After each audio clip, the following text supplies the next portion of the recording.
قصص از قلم مصفرہ زبیر ایپیسوڈ 7 ولیمے میں business talk نہیں۔ اسے آتے دیکھ کر تیراب کے چہرے پر مسکراہٹ پھیل گئی۔ تیاری کیسی ہے؟ وہ ہنسنے لگا۔ تھوڑا بریک لے لو بھائی۔ تیراب نے اسے دیکھ کر سر ہلایا۔ مرنے کے بعد آرام ہی آرام ہے، وہ مسکرا کر کہنے لگا۔ ٹیم تیار ہی ہے، بس اوپر سے آرڈر کا انتظار ہے۔ تیراب کا لہجہ سنجیدہ ہو گیا۔ آرڈر آنے میں ابھی 2 ہفتے تو ہیں، خطیر نے جواب دیا۔ اچھا، وہ خوش ہو کر بولا۔ ساری لائم لائٹ تو تم نے چرا لی زرگم اور بھابی کی، لوگ چھپ چھپ کر تمہاری تصویریں لے رہے ہیں۔ رامز ان کے ساتھ آ کر کھڑا ہوا تو تیراب نے بات بدلنے کے لیے کہا۔ میں پوز کر لیتا ہوں، چھپ کر تصویریں لینے کی کیا ضرورت ہے؟ گہری مسکراہٹ کے ساتھ رامز نے جواب دیا۔ پوز مت کرو، T20s آنے والے ہیں، تم وہ ٹھیک سے کھیل لو، یہی بہت ہے۔ خطیر نے رامز کی طرف متوجہ ہوتے ہوئے کہا۔ رونے کی بات نہیں ہے، اگلی بار آپ کو بیٹ لا دوں گا۔ رامز نے اس کے کندھے پر ہاتھ رکھ کر تھپتھپایا۔ تم لوگ آرام سے لڑو، میں جا رہا ہوں اپنی بیوی کے پاس۔ وہ تیراب کو دیکھ کر مسکرایا اور جب مہرہ کے قریب آیا تو بانو بیگم اٹھ کر کسی سے مل رہی تھی۔ اب محفل میں ایسے دیکھو گی تو سب کو پتہ چل جائے گا کہ تم میرے لیے دیوانی ہو چکی ہو۔ مسکراتے ہوئے اس نے اپنی توجہ مہرہ کی طرف موڑی تو وہ اسے ہی گھور رہی تھی، جیسے وہ کچھ معلوم کرنے کی کوشش کر رہی ہو۔ شٹ اپ سائیکو، اس نے آنکھیں گھمائی۔ یس میم، وہ اس کی طرف جھکا۔ تمہارے نزدیک دھوکے کی کیا سزا ہونی چاہیے؟ جب ویٹر ان کے پاس سے گزرا تو وہ جوس لے کر اس کا ایک گھونٹ لیتی ہوئے بولی۔ زرد کمکموں سے جگمگاتا لون اچانک خاموش ہو گیا۔ چند لمحوں کے لیے ہر گردش کرتی شے ساکت ہوگی۔ جب جواب نہ آیا تو اس نے زرگم کی طرف سوالیہ نظریں اٹھائیں۔ بدلہ؟ اس کی مسکراہٹ پھیکی پڑی لیکن قدرے سنبھل کر بولا۔ اگر دھوکہ دینے والی میں ہوئی؟ وہ اپنی ٹھوڑی اٹھاتے ہوئے پوچھ بیٹھی۔ کیا میں کرتا؟ اگر مہرہ نے مجھے دھوکہ دیا تو کیا میں اس سے بدلہ لے سکتا؟ یہ خیال ہی میرے دل کو چیر دے گا۔ تم اگر مجھے قتل کر دو تب بھی اف نہیں کروں گا، تو بدلہ کیسا پھر؟ اس نے دونوں ہاتھ اٹھا کر ان کو لبوں سے لگایا اور آنکھوں میں دیکھ کر کہا۔ لیکن میں بدلہ لینے کے حق میں ہوں۔ وہ اس بات میں سر ہلاتی گئی۔ فارغ ہوتے ہی وہ زینیں بور کرتی سیدھی اپنے کمرے کی طرف گئی۔ خدارا، یہ ایک طویل رات ہونے والی تھی۔ زرگم کو نیند میں مارنے کی پوری کوشش کرنی پڑے گی کیونکہ اسے اپنے ڈیڈی کو تباہ کرنے کے لیے اس کی ضرورت تھی۔ الماری سے ٹی شرٹ ٹراؤزر نکالا اور فریش ہو کر باہر نکل کر بالوں کو اونچی پونی میں سمیٹا، بیڈ تک آ کر کمبل سر تک تان کر لیٹ گئی۔ کمرے میں لیمپ کی مدھم روشنی تھی۔ جیسے ہی وہ اندر داخل ہوا اس نے دیکھا مہرہ سر تک کمبل تانے لیٹی تھی۔ اس نے خاموشی سے ڈریسنگ روم میں جا کر اپنی گھڑی اتاری اور پھر چند لمحے بعد فریش ہو کر واپس آیا۔ بہت ہی ہلکے قدموں سے اس کے قریب آ کر آہستہ سے بستر پر لیٹ گیا۔ تم سو رہی ہو؟ اس نے آہستہ سے پوچھا۔ ہاں، اس نے ہلکے سے جواب دیا۔ اس نے غور کیا کہ آج پہلی بار مہرہ نے اپنے لمبے بال سمیٹ رکھے تھے۔ وہ ہمیشہ اپنے بال کھولے رکھا کرتی تھی، یہ جانتے ہوئے کہ ان میں زرگم کی کمزوری چھپی ہے۔ تمہارے بال آج میرے تکیے پر نہیں ہیں، باندھ کیوں لیے؟ اس نے حیرت سے پوچھا۔ ایسے ہی، اس نے جواب دیا۔ کیا میں نے کوئی غلطی کی ہے؟ اس نے فکر سے پوچھا۔ نہیں، بس آج پورا دن مصروفیت کی وجہ سے تھک گئی ہوں، اس نے فوراً سے کہا۔ پھر وہ آہستگی سے آنکھیں موند کر سو گئی مگر وہ خاموشی سے اسے دیکھتا رہا۔ کچھ نہ کچھ غلط تھا اور یہ احساس اسے بے چین کر رہا تھا، جیسے کچھ چھپا ہوا ہو۔ وہ سوچتا رہا کہ آج کی مصروفیت میں کیا ایسی بات تھی جو وہ جان نہیں سکا۔ آج کا دن عام دنوں جیسا نہیں تھا۔ لنچ بریک کے دوران اسپتال کی راہداری سنسان تھی۔ زیادہ تر سٹاف یا تو کیفیٹیریا میں تھا یا مریضوں کے ساتھ مصروف۔ گلونا اپنی فائلوں میں گم اسپتال کے کوریڈور میں چل رہی تھی جب اچانک ایک نرس کی چیخ سنائی دی۔ ڈاکٹر گلونا! وہ دوڑتی ہوئی اس کمرے کی طرف پہنچی جہاں شور مچ رہا تھا۔ اندر قدم رکھتے ہی اس کے دل کی دھڑکن تیز ہو گئی۔ ایک مریض جس کی ذہنی حالت غیر مستحکم تھی، ہاتھ میں اسکیلپل لیے کھڑا تھا، اس کی کلائی سے خون بہہ رہا تھا۔ ساتھ 2 نرسیں خوفزدہ کھڑی تھیں، ایک دیوار کے ساتھ چپکی ہوئی جبکہ دوسری اسے روکنے کی ناکام کوشش کر رہی تھی۔ مجھے معلوم ہے آپ تکلیف میں ہیں مگر یہ حل نہیں ہے۔ گلونا نے گہری سانس خارج کی اور اپنے اندر کے خوف کو دبایا اور نرمی سے بولی۔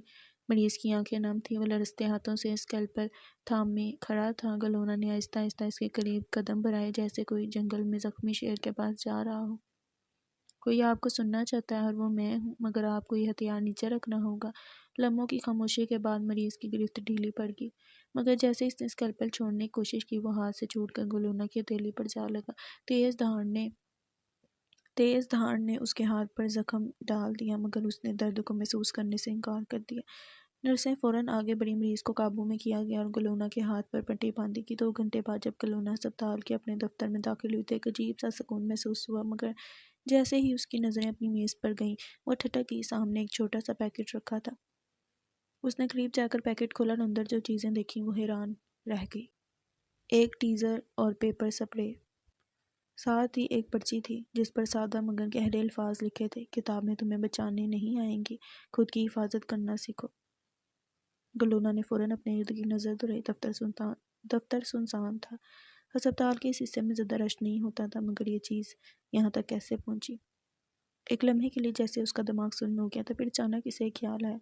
سی سی ٹی وی۔ اس نے جلدی سے اپنے لیب کوٹ کی جیب میں ہاتھ ڈالا اور فون نکالا۔ جیسے اس نے فون کو ان لاک کیا ایک اور پیغام آ چکا تھا۔ دیکھنے کی زحمت نہیں کرو، میں وہم نہیں حقیقت ہوں۔ مجھے تم جیسے اسٹوکر سے بچنے کی ضرورت ہے، معصوم مریضوں سے نہیں۔ گلونا نے فوراً جواب دیا، اس بار اپنی بے ساختہ سنجیدگی اور طنز کے ساتھ۔ تمہیں کبھی مجھ سے بچنے کی ضرورت نہیں پڑے گی لونا۔ چند لمحے بعد جواب آیا۔ اس کے ہاتھ خود بخود فون کے گرد سختی سے بند کے اس نے ارد گرد دیکھا جیسے کسی نامعلوم سائے کو تلاش کر رہی ہو، مگر کچھ بھی نہیں تھا، کوئی نہیں تھا۔ مگر وہ جانتی تھی وہ کہیں نہ کہیں تھا، وہ دیکھ رہا تھا، وہ انتظار کر رہا تھا۔ مہرا جم میں آئی تو سرگم نے اس پر نظر ڈالے بغیر پل اپس جاری رکھے جب تک مکمل نہ کر لیے۔ کھڑے ہوتے ہوئے اس نے اس طرف نظر ڈالی جہاں وہ میٹ کے ساتھ کھڑی تھی۔ خطیر کے ساتھ ٹریننگ ہے؟ سرگم نے پوچھا۔ نہیں، میں تمہارا انتظار کر رہی تھی، سوچا آج ٹریننگ تمہارے ساتھ کروں، وہ بولی۔ میٹ کی جانب آتے ہوئے سرگم کی آنکھیں اس سے ملیں۔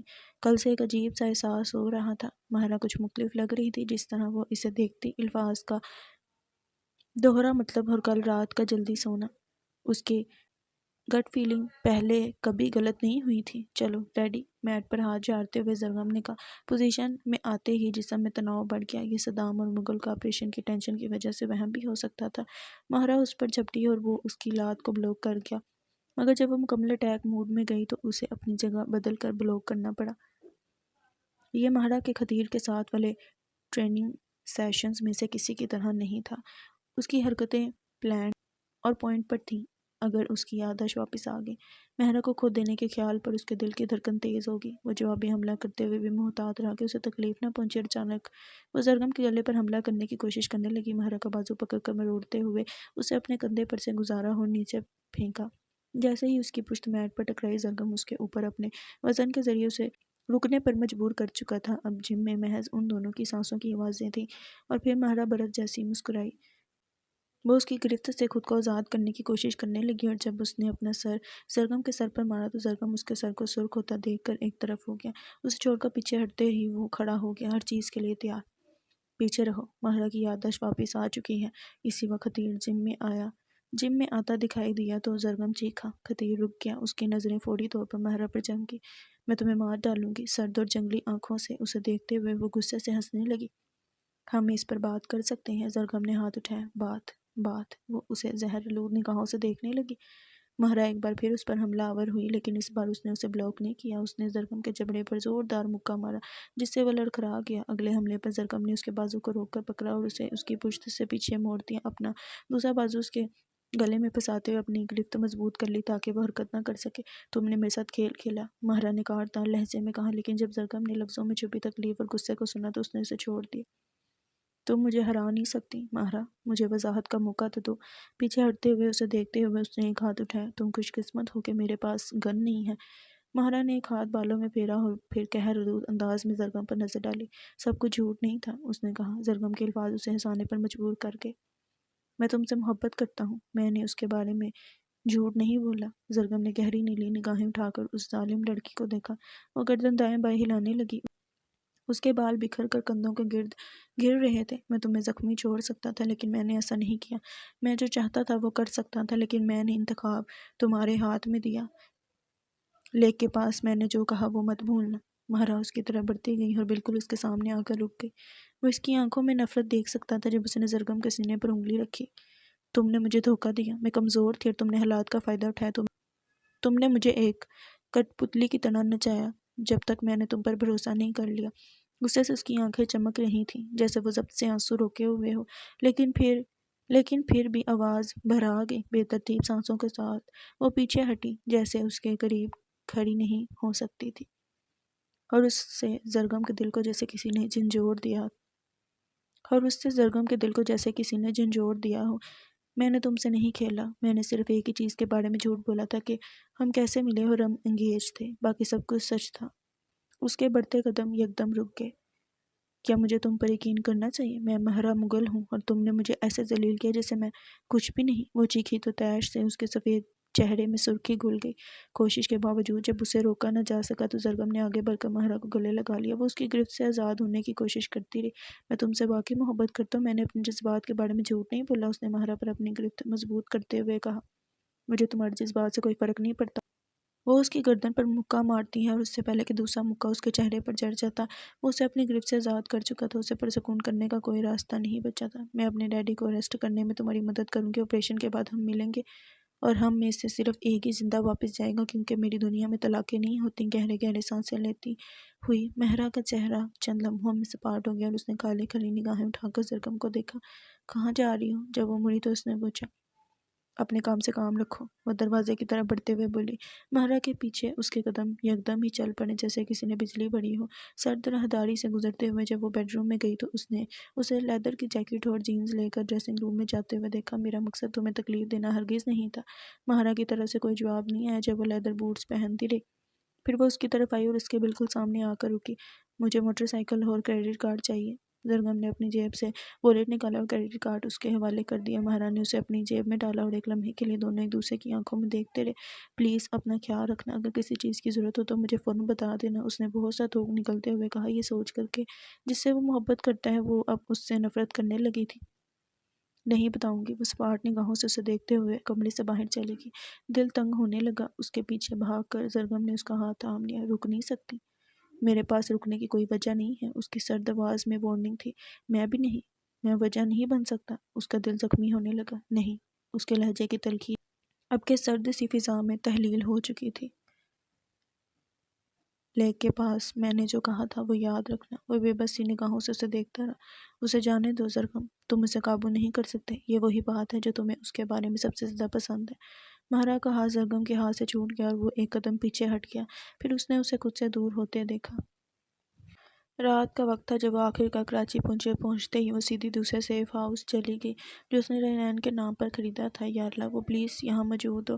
دیوار کو پکڑ کر اس پر سے چھلانگ لگاتے ہوئے گھر کے پچھلے حصے میں داخل ہوئی۔ وہ سیکیورٹی گیٹ تک پہنچی لیکن اس سے پہلے کہ وہ بایو میٹرک سکینر پر اپنی شناختی تصدیق کر پاتی دروازہ کھل گیا۔ مہرا، گلونا اسے دیکھتے ہی اس کے گلے لگ گئی اور رینان جو بے یقینی سے آنکھیں پھیلائے اسے دیکھ رہی تھی۔ جب مہرا نے اس کی طرف قدم بڑھایا تو وہ بھاگتی ہوئی آ کر اسے گلے لگ گئی۔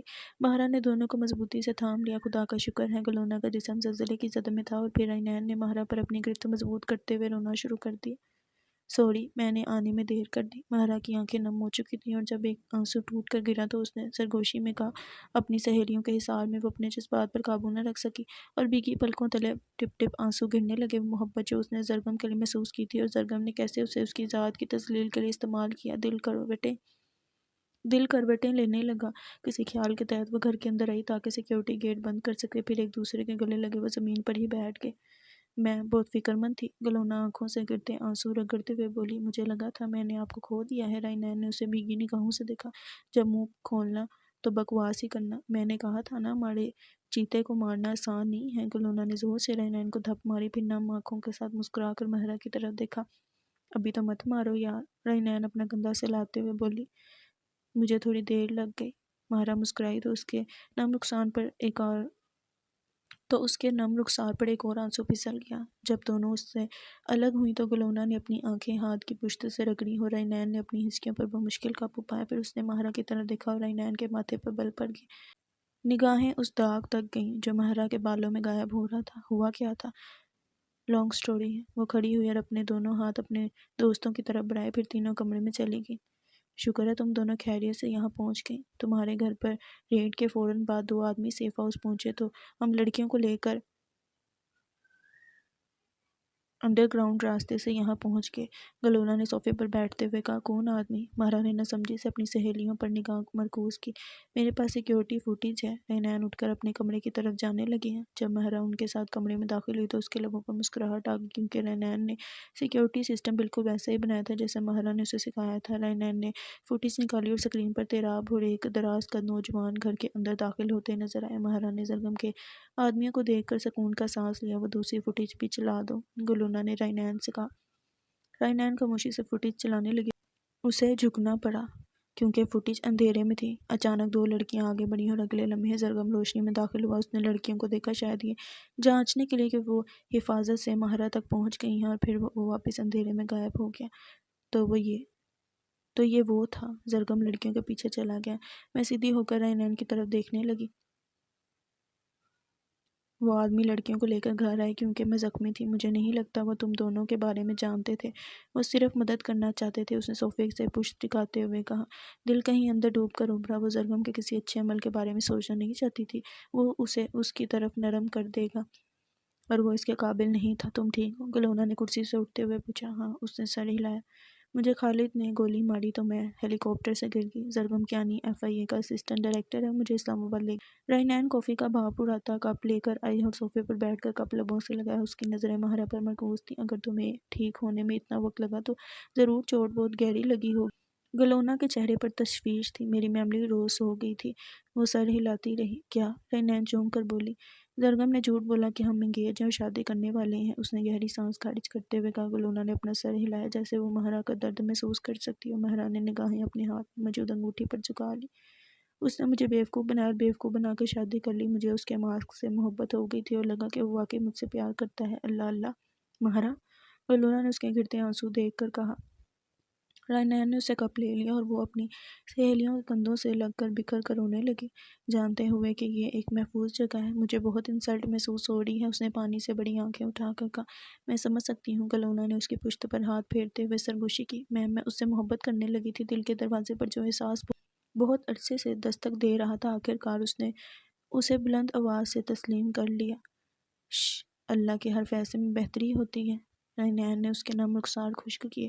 مہرا نے گہری سانس خارج کی، بے دردی سے آنکھیں رگڑیں اور پھر اسبات میں سر ہلایا۔ میں نے بہت دعائیں کی تھیں، رینان نے لبوں پر مسکراہٹ سجاتے ہوئے کہا۔ مہرا نے گمسم سی رینان کو بغور دیکھا۔ وہ مسکرا رہی تھی لیکن یہ مسکراہٹ رینان کی اپنی نہیں تھی۔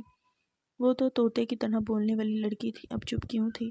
اس نے بے اختیار گلونا کی طرف دیکھا اور گلونا بھی یہی نوٹ کر کے پلکیں جھپکاتی ہوئی اس کی طرف متوجہ ہوئی۔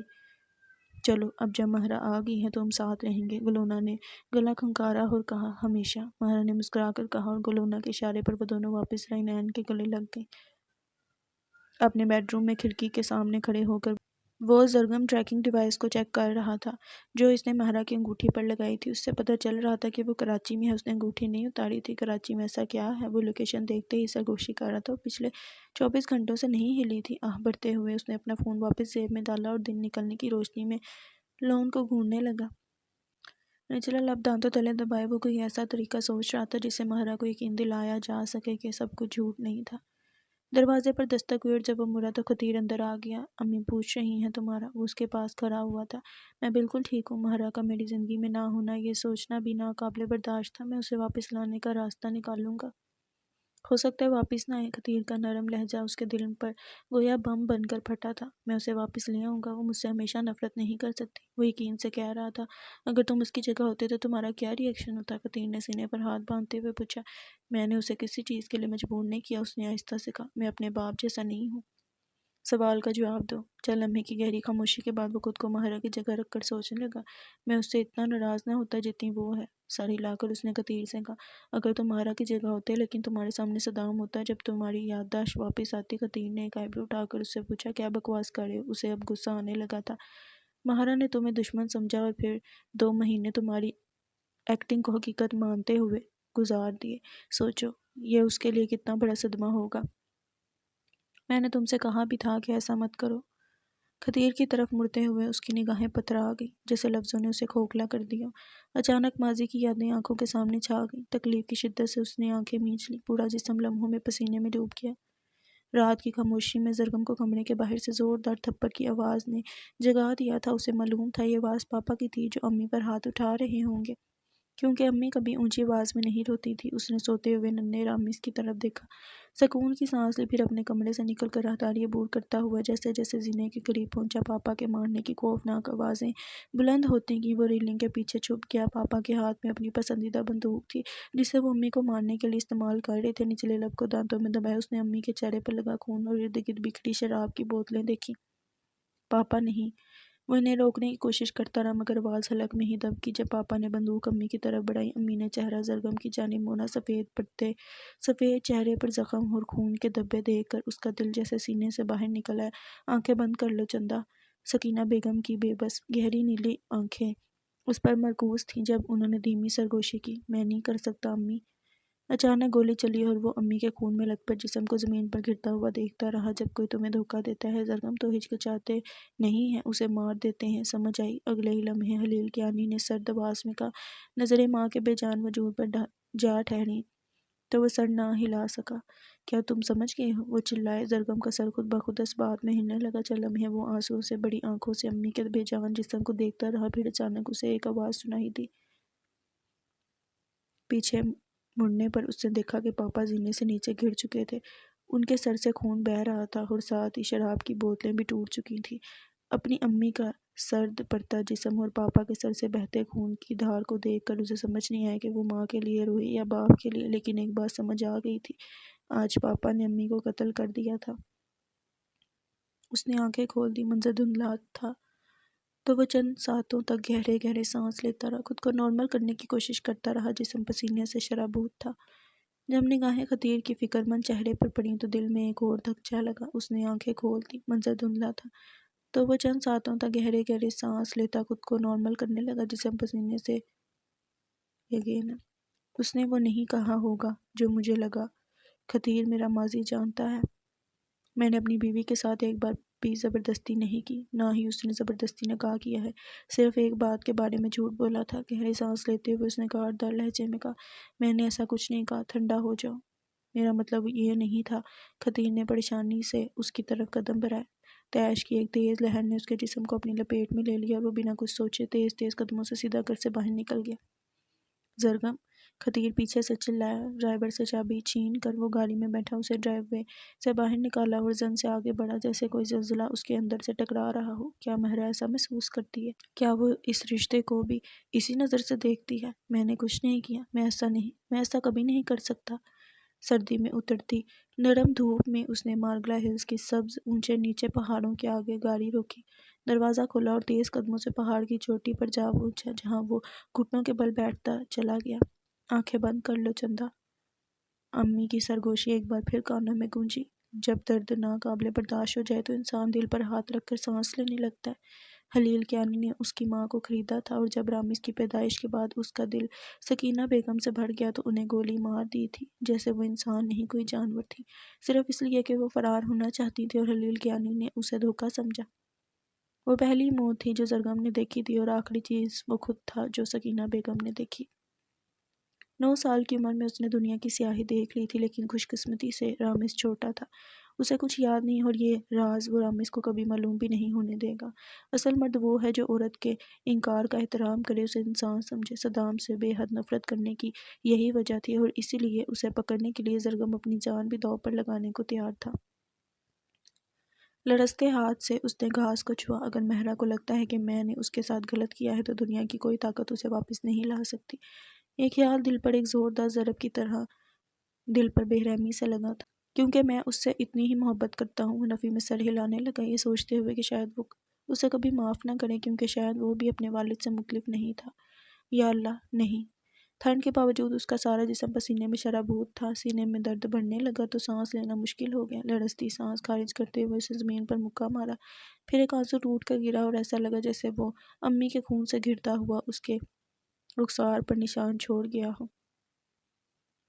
میں نے غلطی کر دی تھی، میں نے بہت بڑی غلطی کر دی تھی۔ اپنے پیچھے قدموں کی آہٹ سن کر وہ اٹھ کر پلٹا۔ پیچھے خطیر کو اپنی جانب آتے دیکھ کر وہ زرگم کے سامنے رک گیا اور اسے کندھے سے پکڑ کر گلے لگا لیا۔ مجھے معاف کر دو، میرا یہ مطلب نہیں تھا، ایسا سوچنا بھی مت۔ اگر وہ ایسا ہی محسوس کرتی ہے پھر میں اس بھیڑیے سے مختلف نہیں ہوں۔ تم نے مہرا پر کوئی زبردستی نہیں کی، بس کام ڈاؤن۔ یہ جذبات میں آ کر فضول باتیں مت سوچو۔ خطیر نے زور زور سے نفی میں سر ہلایا اور اپنی گرفت مضبوط کر لی۔ آنکھیں بند کر کے وہ اپنے دوست کی بات سنتا رہا اور گہری سانسیں لینے پر توجہ مرکوز کی۔ تم تایا کی طرح بالکل نہیں ہو، خطیر نے دھیمی سی آواز میں کہا۔ ماضی کی یادوں سے بھاگنے کی کوشش کرتے ہوئے اس نے خطیر کے بازوں کو زور سے پکڑ لیا۔ تم اس انسان جیسے ہرگز نہیں ہو، خطیر نے دہرایا۔ وہ نفی میں سر ہلاتے ہوئے بے ترتیب سانسیں نارمل کرنے کی کوشش کرنے لگا۔ خطیر پیچھے ہٹ کر اپنے دونوں ہاتھ اس کے شانوں پر رکھ چکا تھا اور اپنی بوڑھی آنکھیں اس پر مرکوز کی تھیں۔ میری بات سنو زرگم، ہاں تم نے جھوٹ بولا تھا، لیکن تم نے مہرا کو مجبور نہیں کیا۔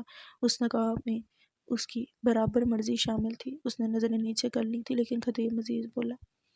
پاپا تم دونوں کو گھر لائے تو میں نے تمہیں بیبے کے سامنے روتے دیکھا تھا، صرف اس لیے کہ سب رامز کو اس واقعے کے بجائے یہ بولیں کہ تایا تائی کا انتقال کار ایکسیڈنٹ میں ہوا ہے۔ تم خود بھی بچے تھے، لیکن تم نے اپنے بھائی کو ٹراما سے بچا لیا تھا۔ پھر تم کیسے اپنے باپ کی طرح ہو سکتے ہو؟ تم ویسے نہیں ہو۔ اس بات میں سر ہلاتے ہوئے اس نے پسینہ جیکٹ کی آستین سے صاف کیا اور بہت سا تھوک نکل لیا۔ پھر خطیر کی جانب سے چہرہ موڑ کر اپنی نظریں پہاڑوں پر مرکوز کیں اور پھر ان کے درمیان خاموشی چھا گئی۔ جب خطیر اسے ماضی کو واپس اندھیرے میں دھکیلنے کا وقت دینے لگا۔ میں نے مہرا کو مجبور نہیں کیا تھا۔ اس سوچ کو دہراتے ہوئے وہ آہستہ آہستہ پلکیں جھپکانے لگا۔ وہ بھاری دل سے بیڈ سے اٹھی اور دن کے لیے تیار ہونے لگی۔ وہ طاقت جو اس کے جسم میں ہوتی تھی، یوں محسوس ہو رہا تھا جیسے وہ اڑ چکی ہو۔ غصے کی جگہ اس دل کی تکلیف نے لے لی تھی، اور جبکہ وہ یہ تسلیم کرنا نہیں چاہتی تھی، اسے زرگم یاد آنے لگا تھا۔ وہ گہری نیلی آنکھیں، اس کی شریر مسکراہٹ، اس کے دیکھنے کا انداز، گویا وہ واقعی اس سے پیار کرتا تھا۔ اپنے ارد گرد اس کے مضبوط بازوں کا حصار، یہاں تک کہ وہ اس کے چلنے کو بھی یاد کرنے لگی تھی۔ نو مہرا نو۔ نفی میں سر ہلاتے ہوئے زرگم کو اپنے دماغ سے نکالنے کی کوشش کرنے لگی اور جوتے پہن کر بیڈ روم سے نکل گئی۔ اس نے رائنین اور گلونا کو کچن میں پایا، جہاں ایک کافی بنا رہی تھی اور دوسری ٹوسٹ پر مکھن لگا رہی تھی۔ ناشتہ؟ گلونا نے پوچھا۔ اس نے اس بات میں سر ہلایا، کرسی کھینچ کر بیٹھ گئی۔ آپی، آج جانا ضروری نہیں ہے، رائنین نے کہا۔ ان دونوں نے واضح کر دیا تھا کہ وہ مہرا کی موٹر سائیکل اور ہتھیار لینے کے لیے پرانے سیف ہاؤس واپس جانے کے فیصلے سے خوش نہیں تھی۔ اس نے پچھلا ہفتہ سیف ہاؤس کے ارد گرد دیکھنے میں گزارا تھا تاکہ یہ یقینی بنایا جا سکے کہ یہ جگہ سیف ہے، جو کہ نہیں تھی کیونکہ ڈیڈی کے آدمی وہاں نگرانی کر رہے تھے۔ میں انہیں وہاں نہیں چھوڑ سکتی تھی۔ رائنین نے بھاپ اڑاتی کافی کا کپ اس کے سامنے رکھا اور گلونا کے ساتھ بیٹھ گئی۔ دونوں کی نظریں مہرا کے چہرے پر مرکوز تھیں۔ پھر گلونا نے پوچھا، تم ٹھیک ہو؟ یہ سوچنا مشکل ہے کہ وہ سب ایکٹنگ تھی۔ اس نے جواب دیا، شاید نہیں تھی۔ گلونا نے ٹوسٹ اس کی طرف بڑھایا۔ زرگم کیانی اپنے فائدے کے بغیر کچھ بھی نہیں کرتا۔ اداس مسکراہٹ کے ساتھ اس نے کافی کا ایک گھونٹ لیا اور مزید کہا، میں اب بھی سمجھنے کی کوشش کر رہی ہوں، ہمارے درمیان جھوٹی شادی کیوں؟ وہ اس سے کیا حاصل کرتا، جبکہ تمہارے بغیر وہ تمہارے ڈیڈی تک بھی نہیں پہنچ سکتا؟ گلونا نے کندھے اچکائے۔ یہی سمجھ سے باہر ہے۔ زرگم ڈیڈی کو اریسٹ کرنا چاہتا ہے اور ان تک پہنچنے کے لیے شادی کرنا، یہ بات کوئی سینس نہیں رکھتی۔ اس نے ٹوسٹ کا نوالہ لیا۔ میرے لیے یہ بات سمجھ سے باہر ہے، آپی، کہ آپ نے یادداشت واپس آتے ہی اسے گولی کیوں نہیں ماری؟ رائنین کے چہرے پر واضح غصہ تھا۔ مجھے موقع نہیں ملا رائنین، نہیں تو میں اسے زندہ چھوڑ دی۔ ہاں، 24 گھنٹے میں آپ کو موقع نہیں ملا نا؟ رائنین نے آنکھیں چھوٹی کر کے اسے دیکھا۔ چلو گولی نہیں صحیح، لیکن میں نے اسے 2-4 پنچ مارے تھے۔ اس نے آنکھیں گھما کر کہا، تمہیں لگتا ہے انہوں نے صرف 2-4 پنچ مارے ہوں گے؟ رائنین نے گلونا کی سہمی سی نگاہوں کی طرف دیکھ کر پوچھا، تم نے FIA کے اسسٹنٹ ڈائریکٹر کو مارا اور اس نے تمہیں گرفتار نہیں کیا؟ گلونا نے بے یقینی سے جھرری لی۔ چند پل دونوں مہرا کو خاموشی سے شک بھری نظروں سے دیکھنے لگی۔ اتنی سپورٹ کے لیے شکریہ، اس نے سنجیدگی سے کہا اور کافی کا گھونٹ لیا۔ اچھا، آپ جانے لگیں تو انہوں نے کیا کہا؟ رائنین نے اس کے طنز کو نظر انداز کرتے ہوئے مزے سے پوچھا۔ اس نے میرا ہاتھ پکڑ کر، گہری سانس خارج کرتے ہوئے اس نے کہنا شروع کیا، ہاتھ پکڑ کر۔ گلونا نے کرنٹ کھا کر سر اٹھایا اور ساتھ ہی رائنین کی کمر تھپکی، جسے مہرا کی بات سن کر جھٹکا لگا تھا۔ ہاں، اس نے کہا تھا کہ خیال رکھنا۔ خیال رکھنا؟ اس سے پہلے وہ بات مکمل کرتی رائنین اور گلونا نے زور سے چیخا، ایسا کچھ مطلب نہیں تھا۔ اسے صفائی دینے کی کوشش کی۔ اچھا، آپ نے ایک بندے کی کٹ لگا دی اور وہ سامنے سے کہہ رہا ہے خیال رکھنا؟ آپی، کوئی اندھا بھی بتا سکتا ہے کہ وہ آپ سے محبت کرتا ہے۔ رائنین نے کپ میز پر رکھا۔ ہاں، تمہارے خواب میں، وہ بے ساختہ ہنس پڑی۔ رائنین غلط نہیں کہہ رہی، گلونا نے ناک پر چشمہ درست کرتے ہوئے کہا، وہ محبت نہیں کر سکتا۔ وہ انسان ہے ماہرہ، محبت سب کو ہو سکتی ہے، گلونا نے اس کی آنکھوں میں جھانک کر کہا۔ وہ کپ میں بچی ہوئی کافی کو گھورتی رہی اور اس بات پر غور کرنے لگی۔ یہ خیال آتا کہ زرگم نے اسے اس طرح دیکھا جیسے وہ اس کا سب کچھ۔ کیا وہ واقعی ایکٹنگ تھی؟ میں تمہیں زخمی چھوڑ سکتا تھا، لیکن میں نے ایسا نہیں کیا۔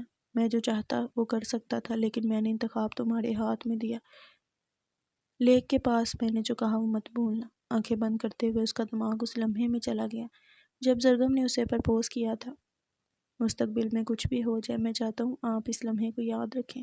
میرا مطلب ہے وہ سب کچھ جو میں کہنے جا رہا ہوں۔ زرگم نے ایک اور گہرا سانس خارج کر کے اس کی سیاہ آنکھوں میں دیکھا۔ میرے دل میں آپ کا ایسا بسیرا ہے کہ اب اسے اپنا کہنا مشکل ہو گیا۔ ایسا لگا جیسے اس کا وہی مطلب تھا جو اس نے کہا تھا۔ میں چاہتا ہوں کہ آپ میری زندگی میں ہمیشہ رہیں۔ اب آپ کے بغیر میں کبھی مکمل نہیں ہو سکتا۔ جانتا ہوں کہ میں اس قابل نہیں ہوں، لیکن وعدہ کرتا ہوں ہمیشہ خوش رکھوں گا۔ اگر کوئی عورت ہے جس کا میں سب سے زیادہ احترام کرتا ہوں تو وہ آپ ہیں۔ سینے پر ہوتی چبھن برداشت سے زیادہ ہونے لگی تھی۔ وہ یادوں سے جان چھڑاتی سر نفی میں ہلاتی رہی۔ 2 منٹ پہلے تم ہی کہہ رہی تھی کہ میں نے اسے گولی کیوں نہیں ماری۔ وہ گڑبڑا کر پہلو بدلتی رینین کو کہنے لگی۔ ہاں، تو مجھے لگا کہ وہ آپ کو اریسٹ کرنے کے لیے ڈرامہ کر رہے تھے۔ یہ تھوڑی پتا تھا کہ وہاں تو مست رومانس چل رہا تھا۔ سیلف ڈیفینس اور رومانس میں زمین آسمان کا فرق ہے۔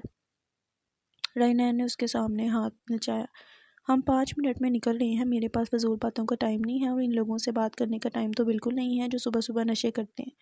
اس نے جھنجھلا کر گھڑی کی طرف نگاہ پھیری۔ مجھے پتا ہے کہ کیا کرنا ہے۔ وہاں چند پل کی خاموشی چھائی تھی کہ رینین نے ذرا سا بھی متاثر ہوئے بغیر پرجوش ہو کر کہا، کیا؟ جلدی بتاؤ۔ گلونا بھی میز پر آگے جھکی۔ آپ ان کو کال کر کے سوری کر لیں۔ رینین نے میٹھی سی مسکان لبوں پر سجائی۔ اس کا علاج ایک بار کر دیتی نا تم، تو یہ وقت نہیں آتا۔ بے یقینی سے ان دونوں کی جانب باری باری دیکھ کر اس نے گلونا سے کہا، میں دماغ کی ڈاکٹر ہوں، جانوروں کی نہیں۔ لیکن اس کی بات بھی ٹھیک تھی۔ ہو سکتا ہے اس کو تم سے پیار ہو گیا ہو، اس لیے ہی جھوٹ بول کر شادی کر رہی ہو۔ شادی کر لی ہو۔ گلونا نے بھی اس کی امید پر پانی پھیر دیا۔ اس نے مجھے دھوکہ دیا ہے اور تم لوگ عجیب باتیں کر رہے ہو۔ اس نے دانت کچکچا کر سامنے کرسی پر براجمان اپنی دوستوں کو دیکھا۔ تو آپ نے مار نہیں لگائی ان کی؟ حساب برابر ہو گیا بس۔ رینین ماہرہ کا لال بھموکا چہرہ دیکھ کر محظوظ ہوئی۔ اللہ مجھے صبر دے۔ اس کا دل کر رہا تھا وہیں اپنے بال نوچ لے۔ اچھا چلو 5 منٹ پورے ہو گئے، شاباش۔ اس کا موڈ خراب ہوتا دیکھ کر گلونا نے رینین کو گھورتے ہوئے کہا۔ کچن میں ڈش واشر میں برتن لگا کر وہ تینوں ساتھ باہر کی جانب چل پڑے تھے۔ شاید زرگم کو بھولنے کے لیے اسے صبر اور وقت کی ضرورت تھی۔ یہ جانا پہچانا لگ رہا ہے، خطیر نے کہا جب وہ دوبارہ کراچی کے سیف ہاؤس میں بیٹھے تھے۔ 1 ہفتہ صبر سے کام لینے کے بعد وہ واپس کراچی آ کر ماہرہ پر نظر رکھ رہا تھا، ٹریکر کو گھورتے ہوئے جو ماہرہ کو اس کے دوسرے سیف ہاؤس میں دکھاتا تھا۔ اچانک مار کر حرکت کرنے لگا اور وہ فوراً کھڑا ہو گیا۔ وہ نکل گئی ہے۔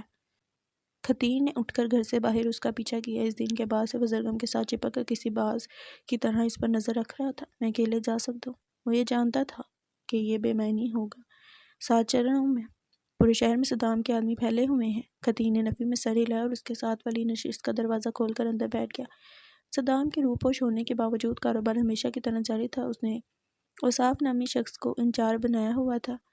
یہاں تو ہر قدم پر ہی گندگی ہے، وہ زیر لب بولا۔ ماہرہ کا پیچھا کرتے ہوئے گاڑی کو خالی مکان کی طرف لے گیا۔ گھر اور موٹر سائیکل سے فاصلے پر سڑک پر پارک کی تاکہ وہ انہیں دیکھ نہ سکے۔ صرف چند منٹ کے اندر ہی ایک وین ڈرائیو وے میں داخل ہوئی۔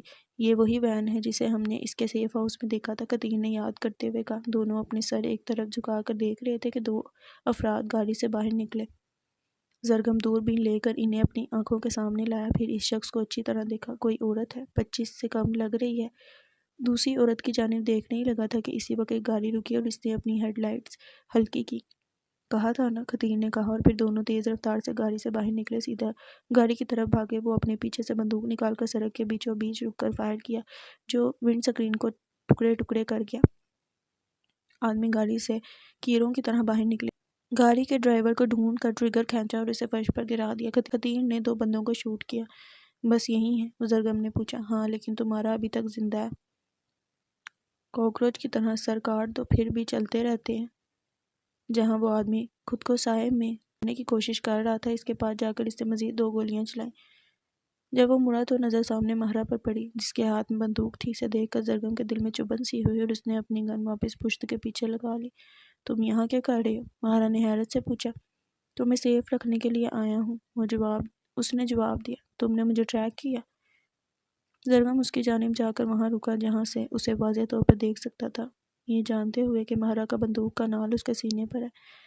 پھر ہوا کا جھونکا چلا اور اس کی خوشبو ہوا کے ساتھ زرگم کے خیالوں میں اتر گئی۔ اگر تم نہیں چاہتی کہ میں یہ جانوں کہ تم کہاں ہو تو تمہیں یہ انگوٹھی اتار دینی چاہیے۔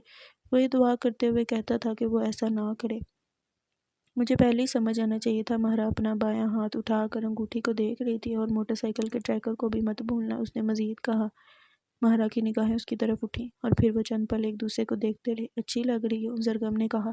صرف 1 ہفتہ ہوا ہے، 1 ہفتہ بہت لمبا ہوتا ہے۔ چلے جاؤ۔ ماہرہ نفی میں سر ہلاتی رہی۔ وہ لڑکیاں کون ہیں؟ اپنے کام سے کام رکھو۔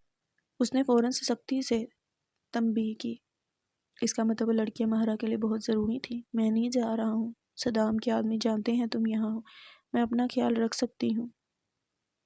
جانتا ہوں اور آخری دفعہ کہہ رہا ہوں، تمہارا خیال رکھنے کے لیے اب میں ہوں، اس لیے میں کہیں نہیں جا رہا۔ زرگم کی نگاہیں اچانک سرد ہو گئی تھیں۔ تم مجھ پر غصہ کر رہے ہو؟ ماہرہ نے اسے کبھی اتنا سنجیدہ اور سپاٹ نہیں دیکھا تھا۔ نہیں، بالکل نہیں۔ اس نے بمشکل لبوں پر ابھرتی مسکراہٹ روکی۔ ماہرہ پلٹ کر واپس گھر کی جانب چلنے لگی تو وہ ایک لمحے ہچکچایا، لیکن پھر اسے پیچھے سے پکارتا رہا، ماہرہ! اب کیا مصیبت ہے؟ وہ رک گئی لیکن ناراض نظر آ رہی تھی۔ کیا میں نے تم پر کوئی زبردستی کی ہے؟ حوصلہ کرتے ہوئے وہ سوال پوچھا۔ اگر تم ایسا کرتے تو ابھی زندہ نہیں ہوتے۔ ایک لمحے کے لیے وہ اسے نگاہیں چھوٹی کر کر دیکھتی رہی، جس سے زرگم کو اپنا دل رکتا ہوا محسوس ہوا۔ لمحے بھر کو آنکھیں موند کر اس نے اللہ کا شکر ادا کیا۔ گھر جاؤ زرگم، میں ریڈ سے پہلے وہاں پہنچ جاؤں گی۔ تمہارے بغیر گھر نہیں ہے۔ آنکھیں کھول کر ماہرہ پر توجہ مرکوز کرتے ہی اس کی زبان سے پھسل گیا۔ وہ ایک لمحے اس کی آنکھوں میں دیکھتی رہی اور پھر وہ وین کے پیچھے غائب ہوگی۔ گھر کے سامنے سے گزرتے ہوئے اس نے نظر ڈالی لیکن ماہرہ یا ان دونوں لڑکیوں کا کوئی نشان نہیں تھا۔ گاڑی میں بیٹھ کر اس نے دوربین اٹھائی اور پھر گھر کو اسکین کیا۔ اس کا بیک اپ کے پہنچنے سے پہلے اسے یہاں سے نکل جانا چاہیے۔ قطین نے کھڑکی سے باہر دیکھتے ہوئے کہا۔ نکلنے ہی والی ہوں گی، وہ کہتا رہا اور اسی وقت گھر کا دروازہ کھلا اور ماہرہ نے موٹر سائیکل کو باہر دھکیلا تھا۔ اس پر بیٹھ کر اسے انجن کو سٹارٹ کرنے میں کچھ وقت لگا۔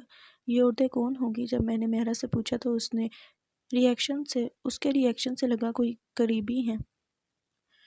وین آگے بڑھی اور وہ کہتا رہا، اس کی ساتھی ہو سکتی ہیں۔ قطین نے اندازہ لگایا۔ ہاں، ان لڑکیوں کو ہمارے سیف ہاؤس پہنچنے سے پہلے شاید انہی ہی عورتوں نے منتقل کر دیا ہوگا۔ وہ یہ سوچ کر مسکرانے لگا کہ ماہرہ واقعی وہاں اکیلی نہیں تھی۔ سکون ملا۔ بے عزتی کروا کر؟ قطین نے پوچھا۔ ہاں، مجھے اس کی ضرورت تھی۔ اس نے تسلیم کیا۔ اس کا مطلب یہ بھی تھا کہ میرے پاس اب بھی ماہرہ کو واپس لانے کا موقع ہے۔ ہفتے گزر چکے تھے۔ گلونا کی زندگی معمول پر آ چکی تھی، یا کم از کم وہ خود کو یہی باور کرا رہی تھی۔ صبح کی مصروفیات، کلینک کی مریض، سوشل میڈیا کے شیڈیول شدہ پوسٹ اور شام کو دوستوں کے ساتھ گھر، سب کچھ وہی تھا مگر کچھ بدل چکا تھا۔ وہ اب بھی وہی تھی، مگر کہیں نہ کہیں ایک معمولی سی کمی محسوس ہوتی تھی، وہی بے نام سی کمی جو انسان تب محسوس کرتا ہے جب کوئی مسلسل آپ کی زندگی میں دخل اندازی کرے اور پھر اچانک غائب ہو جائے۔ صبح بخیر لونا، امید ہے آج کا دن تمہارے لیے اچھا ہو۔ بارش ہو رہی ہے، تمہیں ٹھنڈی ہوائیں پسند ہے نا؟ وہ پیغامات جو کبھی بے نام نمبر سے آتے تھے اب نہیں آ رہے تھے۔ انسٹاگرام کی وہ عجیب سی موجودگی، وہ گمنام پروفائل جو ہر کہانی دیکھتا تھا، اچانک جیسے زمین نگل گئی ہو۔ شروع میں یہ پرسکون تھا مگر جیسے جیسے دن گزرے وہ سکون بے چینی میں بدلنے لگا۔ گلونا نے کبھی خود کو یہ اعتراف نہیں کرنے دیا کہ اس گمنام شخص کی موجودگی نے اس کے دنوں میں ایک عجیب سا رنگ بھرا تھا، مگر اب جب وہ رنگ مدھم ہو چکا تھا تو زندگی کچھ دھندلی محسوس ہونے لگی تھی۔ پھر بھی اس نے خود سے ایک وعدہ کیا تھا، وہ خود سے کبھی رابطہ نہیں کرے گی، نہ کسی گمنام نمبر پر، نہ انسٹاگرام پر۔ وہ ایسی لڑکی نہیں تھی جو کسی اجنبی کی غیر موجودگی کو محسوس کرے۔ مگر اس رات جب اس نے انسٹاگرام کھولا اور بے دہانی میں اپنی سٹوریز لائک سکرول کر رہی تھی، تب اچانک اسے وہ نظر آیا، خطیر۔ ایک عام سی سٹوری، سفید کافی کا مگ، کسی دفتر کی ڈم لائٹس اور نیچے لکھے گئے چند الفاظ، کچھ سوالوں کے جواب صرف خاموشی میں ملتے گلونا کی انگلیاں ایک لمحے کے لیے ساکت ہو گئی۔ یہ کیا تھا؟ کیا وہ اس کے بارے میں تھا؟ یہ خیال بھی ساختہ تھا اور شاید فضول بھی، مگر پھر بھی ایک انجانے تجسس نے دل میں سسراہٹ پیدا کی۔ یہ تجسس ایک لمحے کا تھا۔ اگلے ہی لمحے اس نے غصے سے لب بھینچ کر خطیر کو بلاک کر دیا۔ یہ سب بیکار تھا۔ وہ ایسی لڑکی بالکل نہیں تھی کسی کے بارے میں اس حد تک سوچے۔ خطیر رات کے آخری پہر نیند کے کسی گہرے جال میں پھنسا تھا جب اچانک ایک دھندلے خواب نے اسے جھنجھوڑ کر جگا دیا۔ وہی خواب، وہی خوفناک منظر، رات کا اندھیرا، گاڑی کے باہر جلتی بجھتی اسٹریٹ لائٹس اور ایک لڑکی، ایک جانی پہچانی لڑکی، فراق میں آنسوں سے بھیگا چہرہ لیے کھڑکی پیٹ رہی تھی۔ دروازہ کھولو پلیز، مجھے جانے دو۔ آواز کانپ رہی تھی، آنکھیں بے یقینی سے بھرپور تھیں اور کھڑکی پر پڑنے والی انگلیوں کی تھرتھراہٹ خطیر کے دل کو کسی خنجر کی طرح کاٹ رہی تھی۔ خون خطیر کی شرٹ پر بہنے لگا، وہ یکسر سیاہ و سفید ہو گیا۔ اس لڑکی کی چیخیں اس کی سماعت میں گونجنے لگی۔ خطیر نے اسے بچانے کی کوشش میں آخری بار گولی چلائی، مگر دنیا یکدم اندھیرے میں ڈوب گئی۔ اس کا مسکراتا چہرہ اس لمحے نے خطیر کا سب کچھ چھین لیا تھا۔ وہ ہڑبڑا کر اٹھا، سانسیں بے ترتیب، پیشانی پر پسینے کے قطرے اور سینے میں کسی اندیکھے خواب کی ٹھنڈک۔ اس نے فوراً بیڈ سائڈ ٹیبل پر رکھا موبائل اٹھایا اور انسٹاگرام کھولا۔ گلونا، وہ کہاں تھی؟ کیا وہ ٹھیک تھی؟ کئی سٹوریز سکرول کرنے کے بعد آخرکار وہ ایک تصویر پر رکا۔ وہ کسی ریسٹورنٹ میں تھی، ہلکی مسکراہٹ چہرے پر اور سامنے کھانے کی ٹرے رکھی ہوئی تھی۔ اس نے گہری سانس لی۔ وہ ٹھیک ہے، یہ خیال آتے اس نے آنکھیں موند کر بستر کی پشت سے ٹکا دی۔ مگر جیسے ہی اس نے انسٹاگرام دوبارہ کھولا، یوزر ناٹ فاؤنڈ، خطیر کی انگلیاں ساکت ہو گئی۔ وہ بلاک ہو چکا تھا۔ چند لمحوں کے لیے اس کی آنکھوں میں حیرانگی چمکی، پھر بے اختیار ہلکی سی مسکراہٹ لبوں پر ابھری۔ یہ کھیل ابھی ختم نہیں ہوا تھا۔